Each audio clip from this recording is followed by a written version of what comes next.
সম্প্রতি বাংলাদেশ সরকার তরুণদের জন্য বিশাল এক ট্রেনিং প্রোগ্রামের ঘোষণা দিয়েছে।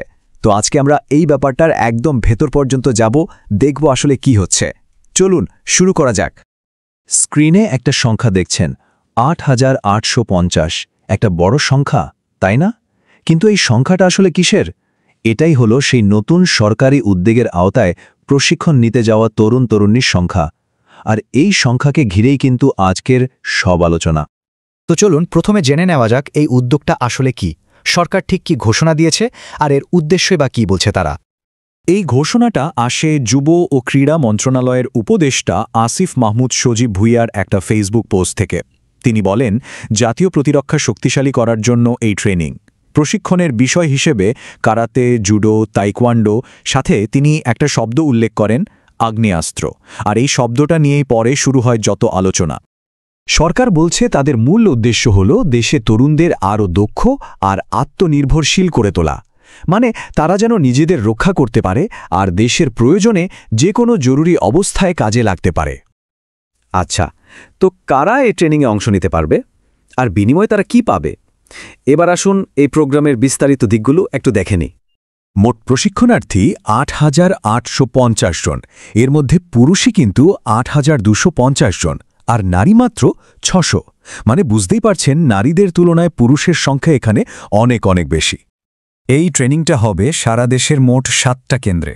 সবচেয়ে বেশি প্রশিক্ষণার্থী থাকবে কক্সবাজারে, প্রায় ৩,০০০-এর কাছাকাছি। আর ঢাকার যে সেন্টারটা, সেটা শুধুমাত্র নারীদের জন্য রাখা হয়েছে, যেখানে ৬০০ জন ট্রেনিং নেবেন। এই ট্রেনিংয়ে অংশ নিতে হলে বয়স হতে হবে ১৮ থেকে ৩৫-এর মধ্যে, আর কমপক্ষে এসএসসি পাস হতে হবে। এটা ১৫ দিনের একটা আবাসিক কোর্স, মানে সেখানেই থাকতে হবে। পুরো প্রজেক্টের খরচ ধরা হয়েছে ২৮ কোটি টাকা, যা সরকার দিচ্ছে। আর পুরো ব্যাপারটা বাস্তবায়ন করবে বিকেএসপি। যারা সিলেক্ট হবেন তারা বেশ কিছু সুবিধা পাচ্ছেন, যেমন থাকা খাওয়ার পুরো ব্যবস্থা থাকছে। ট্রেনিংয়ের জন্য যা যা দরকার, যেমন ট্র্যাকস্যুট, টি-শার্ট, জুতো, এগুলোও দেওয়া হবে। আর কোর্সটা সফলভাবে শেষ করলে হাতে পাওয়া যাবে ৪,২০০ টাকা আর একটা সরকারি সার্টিফিকেট।